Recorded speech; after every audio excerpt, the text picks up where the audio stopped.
রশ্মির মধ্যে আমি মোটামুটি সমস্ত ভগবানকেই দেখতে পাই। আমার হাজবেন্ড বললেন যে এখানে জগন্নাথের মূর্তি বানানো হয়, কোথাও আছে জানাশোনা? সঙ্গে সঙ্গে উনি বলেন যে এই তুই সবার পুজো করিস, তুই এনার পুজো করিস না কেন? আমার তো নিজেরই ঠিক মতো থাকার জায়গা নেই, তা ওনাকে কি করে এনে আমি প্রতিষ্ঠা করব, পুজো করব? নমস্কার, বাস ভাইবে আপনাদের স্বাগত। আপনাদের সাথে আমি রতন। আজকে আপনাদের এক আশ্চর্য ঘটনা শোনাবো অধিকারী পরিবারের। এক জগন্নাথ তার স্বপ্নে পাওয়া, আর সেই ঘটনাই আজকে আমার স্টুডিওতে এসে বলেছে শ্রীমতী মুনমুন অধিকারী। তাহলে চলুন শুনি ঘটনাটা কি হয়েছিল।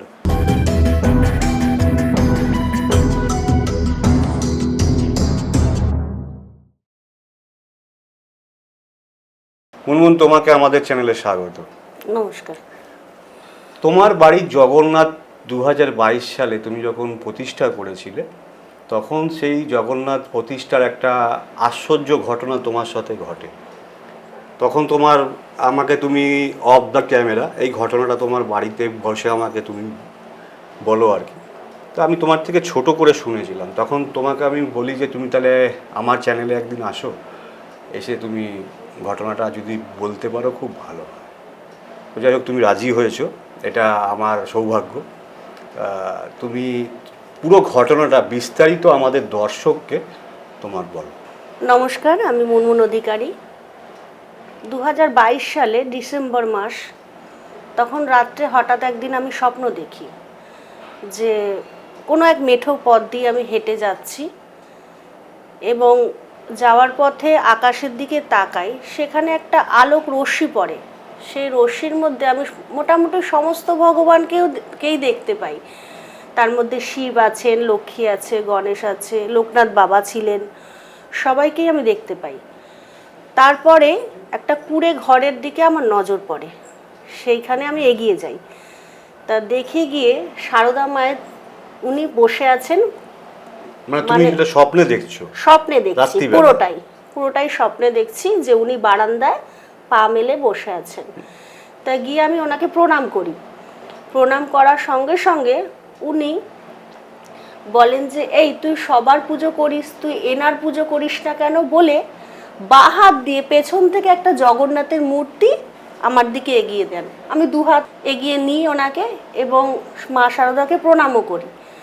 তা আমি যখন প্রণাম করলাম, তা উনি তখন আমার কপালে একটা চুম্বন দেন। মানে এটা মানুষ যেমন আদর করে বাচ্চাদেরকে বা চুম্বন দেন। তা আমি সেই চুম্বনটা নেওয়ার পরে ওনার মুখের দিকে তাকালাম যখন, তখন দেখছি পুরো এই জায়গাটা না লাল, মানে যেমন মা তারা মায়ের মতো লাল। তা সেক্ষেত্রে আমি ওনার কি রূপ দেখেছি আমি আজও জানি না। তা রীতিমতো সকালবেলা ঘুম ভাঙে, আমি আমার স্বামীকে জানাই। তখন সকাল হওয়ার পরে তুমি পুরো ঘটনাটা তোমার স্বামীকে বলো, বিস্তারিত বলো যে আমি এরকম একটা স্বপ্ন দেখলাম। তা আমাদের পাশে একজন জগন্নাথ, উনি অনেক বছর ধরে পূজা করেন। তা বড় রথ বেরোয় আমাদের এখান থেকে আর কি। তা ওনার কাছে যাই, তা ওনার বিস্তারিত ওনাকেও জানাই। আমি বলছি, তা জেঠিমা বলি ওনাকে, তা জেঠিমা আমার তো নিজেরই ঠিক মতো থাকার জায়গা নেই, তা ওনাকে কি করে এনে আমি প্রতিষ্ঠা করব, পুজো করব? তারপরে ওনাকে আমি একা দেখেছি, কিন্তু ওনার যে ওনারা তিনজন থাকেন, যে বলরাম, সুভদ্রা আর উনি তিনজনকে কিন্তু শারদা মা আমার হাতে দেননি, একাই দিয়েছেন। বলছে যে যার আসার ইচ্ছা, যেরমভাবে আসার ইচ্ছা তুই গ্রহণ কর তাকে। আর আমি শুনেছিলাম লোকমুখে যে সাধারণত তিনজন ছাড়া কোনো দোকানদার এইসব মূর্তি বিক্রি করেন না। জগন্নাথ, বলরাম, সুভদ্রা। হ্যাঁ, তা উনি সেক্ষেত্রে আমাকে বলেন যে যার আসার ইচ্ছা আছে সে নিজে একা তোর জন্য অপেক্ষা করবে, তুই খোঁজ নে। ওই জেঠিমা বলেন। তা সেক্ষেত্রে আমি জানি যে পুরীতেই একমাত্র পাওয়া যায়। তা সেক্ষেত্রে তখন আমার আর্থিক অবস্থা এতটাই খারাপ, আমি যদি আমরা হাজবেন্ড ওয়াইফ ওখানে যাই, সেক্ষেত্রেও একদিনের জন্য আমার 15,000 টাকা ওনাকে কিনে নিয়ে আসা সমেত গাড়ি ভাড়া, সারাদিনের একটা খরচা ব্যাপার আছে। তা 15,000 টাকা অনেকটা। 2022 সালে 4 বছর আগে। তা দু একজনের সঙ্গে আলোচনা করতে করতে আমার পাশেই থাকে একটা ছেলে, নাম তার কানাই, ভালো নাম কুশল দে। তা সে বলে কি, কে বলেছে শুধু ওইখানেই পাওয়া যায়, নবদ্বীপে পাওয়া যায়। তা 2-3 দিন পরেই রওনা দিই। আর আর্থিক সংকটের কারণে হচ্ছে হাতে তেমন পয়সাও ছিল না, কিন্তু স্বপ্ন এমনই মানে কোইন্সিডেন্ট বলবো না কি বলবো জানি না আমি। তা 2-3 দিনের মাথায় না আমার হাতে একটা টাকা আসে। তা সেই টাকাটা নিয়েই আমি রওনা দিই। একদম হিউজ অ্যামাউন্ট যে তাও বলবো না, একদম যে কম অ্যামাউন্ট তাও বলবো না। তখন আমি শুনেছি তুমি একটা ছোটখাটো চাকরি করতে, ছোটখাটো খুব। এখনো সেটা করি যদিও। সেটা নিয়ে আমি রওনা দিই। তা যখন নামি বিষ্ণুপ্রিয়াতে, নামি বিষ্ণুপ্রিয়া হল্টে, তো যাই দোকানে। তা যে দোকানে প্রথম গেলাম সে দোকানদার বলল যে 3 খানায় নিতে হবে 17,000 টাকা। শুনে প্রথমটাই একটা ধাক্কা খেলাম রীতিমতো। 17,000 টাকা অনেকটা। আচ্ছা, সারাদিন ঘুরলাম, কোথাও পাচ্ছি না, কোথাও পাচ্ছি না পুরো। হ্যাঁ, ইভেন তার মধ্যে আমি পোড়ামাতলায় পুজোও দিয়েছি। তা সারাদিন ঘোরাঘুরির পর পাচ্ছি না। তা আমার হাজবেন্ড বলছে সারাদিন তো কিছু খেলে না, কিছু খাও, অন্তত খেয়ে দে, তাহলে ট্রেনে উঠে বাড়ি যাই আর কি, কি কার করবো, খালি হাতে ফিরে যেতে হবে। তখন ওখানে দাঁড়িয়ে বললাম যে যাকে নিতে এসছিস তাকেই না হলো না, খাওয়া দাওয়ার আসছে না, বাড়ি চলো। তবুও সেক্ষেত্রে একটা দোকানের সামনে এসে দাঁড়ালাম। তা আমার হাজবেন্ড দোকানদার থেকে, সম্ভবত উনি মুসলিম একটা মানুষের, হ্যাঁ হ্যাঁ মুসলিম, দোকানদারটা মুসলিম মনে হলো আমার, যদিও আমি পরিচয় জানতে চাইনি। মনে হলো, এক একজন মানুষকে একটা দেখলে বোঝা যায় তো। সেক্ষেত্রে আমার হাজবেন্ড বললেন যে এখানে জগন্নাথের মূর্তি বানানো হয়, কোথাও আছে জানাশোনা? বলছে নেবেন আপনি? বলছে হ্যাঁ।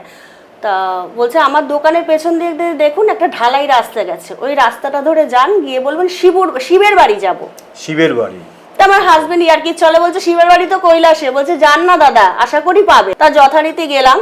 ছোটখাটো একটা ঘরোয়া কারখানার মধ্যে জগন্নাথ ওখানে তৈরি হচ্ছে, জগন্নাথ বলরাম সুভদ্রা তৈরি হচ্ছে। তা আমি যেমন স্বপ্নে দেখেছিলাম ওই রকমই একাই উনি বসে আছেন। তা আমি যে বলেছি জগন্নাথ শুধু পাওয়া যাবেন, তা বলছে যে হ্যাঁ পাওয়া যাবে, দেখুন উনি ওই যে ওইটা আপনার পছন্দ। এক দেখাতেই সত্যি কথা আমার পছন্দ হয়ে যায়। তা বলছে কালকেই আমি একে রং করেছি, এমনকি কালকে বলরাম আর সুভদ্রাকে নিয়ে গেছে, একে রেখে গেছে। তখন না জেঠিমার কথাটা আমার মাথায় আসলো। এই কথা উনি বলেছে যে তোর জন্য অপেক্ষা করছে, একা বসে থাকবে, কোনো না কোনো জায়গায় তুই পাবি। তা উনি একটা দাম বললেন। আমি ব্যাগটা খুলে দেখালাম যে দেখুন দাদা, আমার কাছে এই টাকাটাই অবশিষ্ট আছে, এটা আপনাকে দেব, মানে জগন্নাথ মারফত আপনাকে দেব। তোমাকে একটুখানি আমি কাটছি। তুমি বললে যে এক জায়গাতে একটা কোণাতেই উনি ছিলেন, তাহলে বাকি যে আরো দুজন তাদের কি হয়েছে? তাদের আগের দিনই দুজনকে নিয়ে গেছে কেউ। আচ্ছা, যিনি নিয়ে গেছেন শুধু বলরাম আর সুভদ্রাকে নিয়ে গেছেন, জগন্নাথকে নিয়ে যান। আচ্ছা, বুঝেছেন? তারপরে আমি যে ব্যাগটা খুলে দেখালাম, আচ্ছা আমার কাছে কিন্তু এই টাকাই অবশিষ্ট, আমি এই টাকা দিয়ে বাড়ি যাব, আপনাকে জগন্নাথের দরুন দেব, ইভেন এখান থেকে বাঁচিয়ে আমাকে পুজোটাও করতে হবে। তা উনি একটা অ্যামাউন্ট নিলেন, নিয়ে আমি জগন্নাথ নিয়ে রীতিমতো ঘরে আসলাম। আবার একটা অলৌকিক ঘটনা হচ্ছে, তার 4-5 দিন পরেই শারদা মায়ের জন্মতিথি পড়ল। তুমি জিনিসটা কিনলে? হ্যাঁ, জগন্নাথ নিয়ে আমি বাড়িতে আসলাম। বৃহস্পতিবার ছিল। আচ্ছা, লক্ষ্মীবার ছিল। তা তার 3-4 দিনের মাথায় দেখছি শারদা মায়ের জন্মতিথি পড়লো, মানে একটা শুভ দিন দেখতে হয় তো প্রতিষ্ঠা করার জন্য। তো তখন আমার মাথায় আসলো যে শারদা মা যখন স্বপ্নে দিয়েছেন, তাহলে শারদা মার জন্মতিথিতেই আমি বসাই, ওনাকে প্রতিষ্ঠা করি। তারপরে যথারীতি সেই দিনটা ধার্য হলো। তা আগের দিনকে তোমার সাথে আমার মনে হয় এটাও একটা কোইন্সিডেন্স। হ্যাঁ, কোইন্সিডেন্স। শারদা মায়ের জন্মতিথি প্লাস তোমার স্বপ্ন দেখা। দেখুন, স্বপ্নটা দেখলাম, যেহেতু পয়সা নেই, মন খারাপ, 3-4 দিনের মধ্যে হাতে একটা অ্যামাউন্ট আসলো, ঠাকুর নিয়ে আসলাম ঘরে, 3-4 দিনের মাথায় আবার শারদা মায়ের জন্মতিথি, সব মিলে যাচ্ছে হিসাব। তারপরে ধরুন আমি কালকের দিনে প্রতিষ্ঠা করব, আজকে আমি হাওড়া ফুল মার্কেটে গেছি ফুল আনতে, যে আগের দিন ফুল মিষ্টি ফল সব নিয়ে এসে পরের দিন পুজোটা করব। তা সেক্ষেত্রে হাওড়া ফুল মার্কেটে না সেবার আমার প্রথম যাওয়া। কোনোদিন তুমি যাওনি? কোনোদিন যাইনি, দেখোইনি ফুল মার্কেট? না। আচ্ছা। ডিসেম্বর মাস, ফুলেরও সিজন তখন, শীতকাল, নানা রকমের নানান ধরনের ফুল, ওই দেখে না আমারও মাথাটা কিরকম ডিস্টার্ব হয়ে গেছে। সব পয়সারই মোটামুটি ফুল কিনে নিয়েছি 800 টাকা, 800 টাকার ফুল কিনেছি আমার মনে আছে। তা আমার হাজবেন্ড বলছে সব পয়সার ফুল কিনে নিলে আচ্ছা, তা বাদ বাকি পুজোটা কি করে হবে? মানে তোমার কাছে পুজোর টাকা নেই? পুজোর টাকা নেই, ফলমূল কেনা? না, ওই যে হয়তো তোমার কাছে থাকলেও 200-100 মতো হয়তো ওই দিয়ে অবশিষ্ট পুজো আছে, হয় না। ওই দিয়ে হয় না সাধারণ। তা সেক্ষেত্রে ও যখন আমাকে কথাটা বললো, হাওড়া ব্রিজে ওঠার মুখে দেখবেন ওখানে ফটোর দোকান, জুতোর দোকান, ফলের দোকান, ওখানে অনেক আছে, আর অনেক হাজারে হাজারে মানুষ ওখান দিয়ে যায়।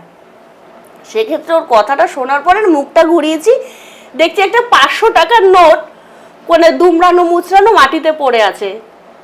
অত লোকের মধ্যে কারো চোখে পড়লো না, আমার চোখে পড়েছে। সেক্ষেত্রে 500 টাকাটা আমি তুলেছি। আসার পথে ফল মিষ্টি নিয়ে এসে বাদ বাকি পুজো, ওই 500 টাকা আর 200-100 আমার হাতে ছিল, যদিও মনে নেই কত ছিল, পুজোটা সম্পন্ন করলাম। তোমার কি মনে হলো যে তোমার কাছে ভগবান তোমার কথা শুনে নিয়েছে? না হলে ধরুন না, যেই বললো সব পয়সা দিয়ে সব ফুল কিনে নিলে আর বাদ বাকি পুজো হবে কি করে, সঙ্গে সঙ্গে কি করে পাই আমি 500 টাকা? আবার ধরুন আমি কোনো আর্থিক সংকটের মধ্যে দিয়ে যাচ্ছি, তারপর তুমি তাহলে এসে বাড়িতে ফলমূল কিনে আবার তোমার পুজোটা তুমি একদম ওই দিনকেই, মানে পরের দিনকে জগন্নাথকে তোমার বাড়িতে প্রতিষ্ঠা করো। তারপরে আমি একটা প্রবলেমের মধ্যে ছিলাম, সেই প্রবলেমটা 22 তো বছর 2 সময় নিয়েছেন, যদি 24-এর মধ্যে আমার কমপ্লিট মানে ফিল আপ করেন উনি। তোমার পারিবারিক সমস্যা করো। তারপরে লোকমুখে শোনা, যারা মানে জগন্নাথের কাছে আসেন আমাদের, মানত ঠানত করলে পূরণ হয়, এটা আমার জগন্নাথের আশীর্বাদ বলে মনে করছি আমি। মানে যেসব জগন্নাথের ভক্তরা তোমার বাড়িতে আসেন, আর ওনাকে দেখে বলেন কিছু আছে এনার মধ্যে, এক একটা ঠাকুরকে দেখলে কিরকম মন টানে না, ওই রকম। মানুষের মানে প্রতিটা মুহূর্তে যে ইয়ে অনুকূলে যায় তেমন তো না, প্রতিকূলেও তো যায়। অবশ্যই। তা হাজবেন্ড 2-1 দিন ধরে ধরুন বসে, আমার হাজবেন্ড গাড়ির ব্যবসা আছে, 2-1 দিন ধরে ধরুন বসে আছে। তা সেক্ষেত্রে আমাকে কোনো সময় বললো হয়তো, কি গো 2-3 দিন ধরে কাজ নেই, কি হবে? আমি তখন সোজা বলি কি, টক টু হিম। জগন্নাথকে দেখি বলে টক টু হিম। তো কি প্রার্থনা করে আমার জানা নেই, ঠিক জুটিয়ে দেয়, অনাহারে রাখেনি আমাকে আসার পর থেকে। তুমি তোমার জগন্নাথকে প্রতিষ্ঠা করেছো 2022-এ, হ্যাঁ। তো এই 4 বছর অতিক্রান্ত, ঠাকুরের আশীর্বাদে তোমার ওই সময় যেমন ছিল অবস্থা, এখন তুমি কি অবস্থা ফিল করো? বেটার পজিশন, অনেকটা। মানে তোমাকে একটা জায়গায় উনি নিয়ে এসেছে আস্তে আস্তে আস্তে আস্তে আস্তে। ধরুন আমি যেটা চাইছি ওনার সেটা পছন্দ নয়, আচ্ছা, উনি সেটা করতে দেবেন না। আচ্ছা, বাধা দেয়? বাধা দেবেই, যে কোনো কারণে, যে কোনো কারণ। এটা আমি সবসময় রিয়ালাইজ করি। তার একটা উদাহরণ দিতে পারবে? সেটা কিছু ব্যক্তিগত থাক। আচ্ছা, ঠিক আছে, সেটা তোমার ব্যক্তিগত ব্যাপার, তুমি নাই বল। তুমি আমাকে একটা ছোট ঘটনা একবার বলেছিলে সেদিনকেই, 2 দিন আগে, যে রতনদা একবার ওকে বাইরে বার করেছিলাম। সেই ঘটনাটা কি ছিল? আমার মানে আমি ওকে ছোট ছেলেই বলি, আমার 2 ছেলে, তারপরে এসছে মানে 3 নম্বর ছেলেই ওকে বলি। ওর একটা অভ্যাস আছে, কেননা আমি একবার, ও যে গোপাল নিয়ে অনেকে ঘোরে না, তা আমি ওকে একবার, এটা অনেক মানুষের অভ্যাস, গোপাল সঙ্গে সঙ্গে নিয়ে জায়গায় জায়গায় ঘোরা। তা কোনো এক কারণে আমারও শখ হয়েছিল যে ঘোরাই। তা বাড়িতে মানে বাইরে বের করেছি, বাড়িতে এসেও একটা বিপদ ঘটিয়েছিল, সেটাও আমি স্কিপ করলাম, বললাম না। আবার ধরো রথের সময় 4-5 বছর ধরে তো রথ বের করছি, ঘর থেকে বেরোবে না। কিরমভাবে বেরোবে না, যেই বের করব হাতের বালা ঠালা মুকুট টুকুট খুলে দেবে, কিভাবে খোলে আমি জানি না, শক্ত টক্ত করে মানে আটো সাটো করে ওকে পড়াই, খুলে ফেলে দেবে। এই যে 16 তারিখে রথ গেল, আমি রথের মধ্যে বসাতে যাচ্ছি, হাতের বালাটা খুলে ফেলে দিল। তুমি ঘর থেকে একদম সুন্দর করে ওকে সেটিং করে, বাঁশিটাকে ফেলে দিল, এবার মুকুটটাকে ফেলে দিল। আগের বছরের তোমাকে একটা ঘটনা বলি, তখন রথটা আমার ছোটই ছিল, এবার একটু বড় করেছি, দেখেছো নিশ্চয়ই, আমার সাধ্য মতো চেষ্টা করেছি একটু বড় করার। তা বের করছি যখন, ও ঘর থেকে বেরোবে না, রথের দিনকে ওর আবার একটা ইয়ে আছে, ঘর থেকে বেরোবে না, বাইরের দুনিয়া যখন দেখে নেবে আবার ঘরে ঢুকবে না, এরকম মানে বদমাইশি বুদ্ধিটা করে ও, মানে আমি যেটা অনুভব করি।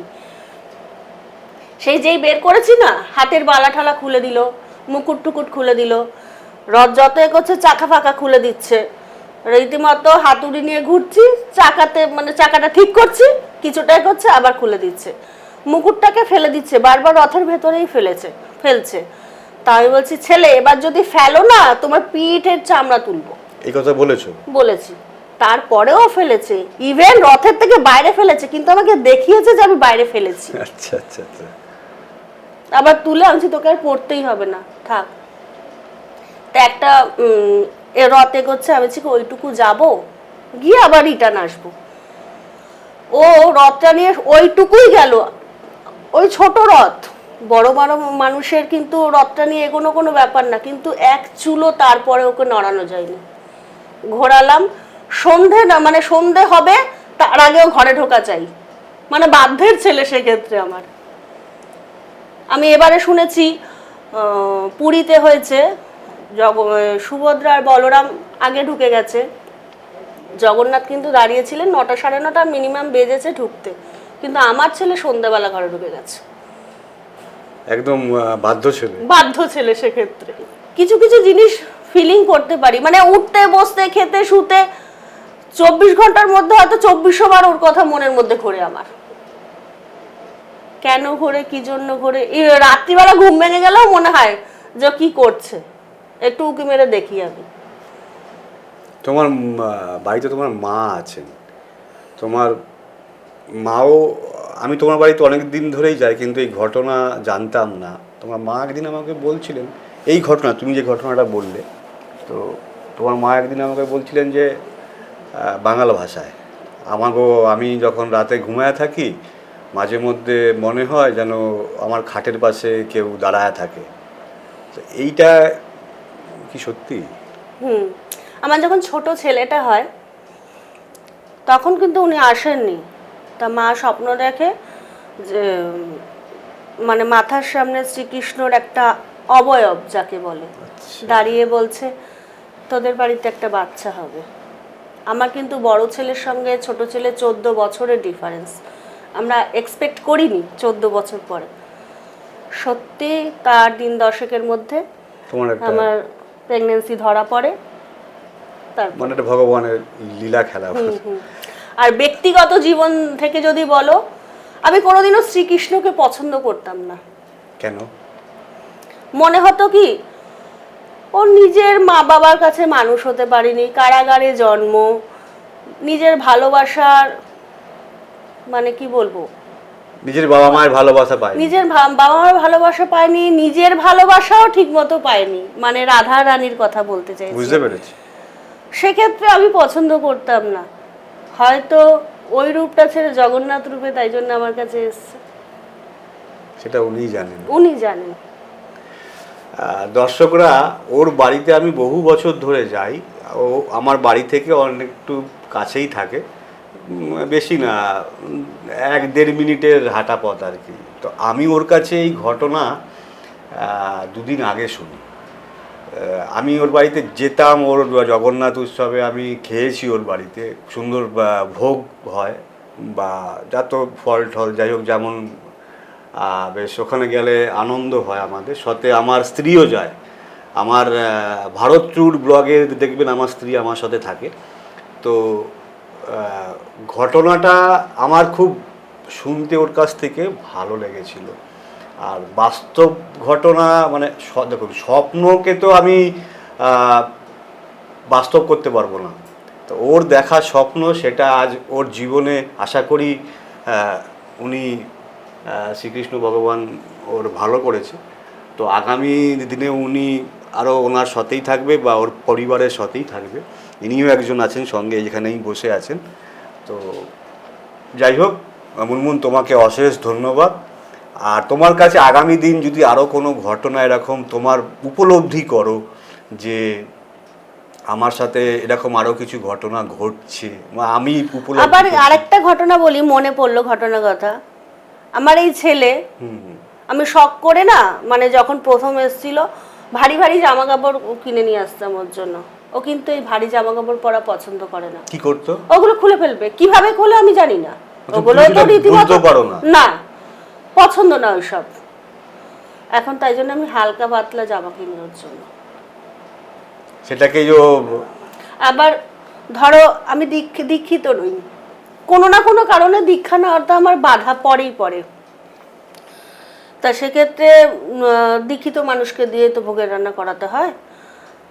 আমি ধরুন আপনাকেই বললাম যে আমার ভোগের রান্নাটা রান্না করবে, সেক্ষেত্রে আপনাকে একবারেই কিন্তু হ্যাঁ বলতে হবে। যদি আপনি বলেন যে না আমার শরীর ভালো না, আমার এই কাজ আছে কিংবা এই আছে, বাহানা যাকে বলে এক কথায়, আপনাকে কিন্তু সেই কারণটা নিয়েই ভোগাবে ও। এরকম হয়েছে কি? আমার বান্ধবীর সাথেই হয়েছে, আমরা আচ্ছা। একসঙ্গেই কাজ করি, কলিগ। ওকে পরপর দুবার রান্না করতে দেয়নি, এমন শরীর খারাপে ফেলেছে ও রীতিমতো আমাদের বাড়িতে এসে নাক খট দিয়েছে ওর কাছে। যেহেতু রান্না না করেছিল। আচ্ছা। এবারেও 16 তারিখের ঘটনা বলছি, রথের দিনকে যাকে রান্নার কথা বলেছি তা সে আমাকে একবারেই হ্যাঁ বলেছে, কিন্তু আগের দিন তার খুব শরীর খারাপ ছিল। পরের দিনও পুরো সুস্থ, 5টা থেকে বিকেল 4টা অবধি ওকে রান্না করিয়েছে। দেখলাম, আমি গেছিলাম তো। হ্যাঁ, 4টা অবধি রান্না করিয়েছে। ছাদে যেহেতু অনুষ্ঠানটা হয়েছিল, তা চারিদিক দিয়ে জল আসছে, কিন্তু ও যে রান্না করছে ওখানে এক ফোঁটা জল নেই। এটা আপনি দেখে থাকবেন হয়তো। দেখেছি। যাই হোক, অশেষ ধন্যবাদ, তুমি এখানে এসছো।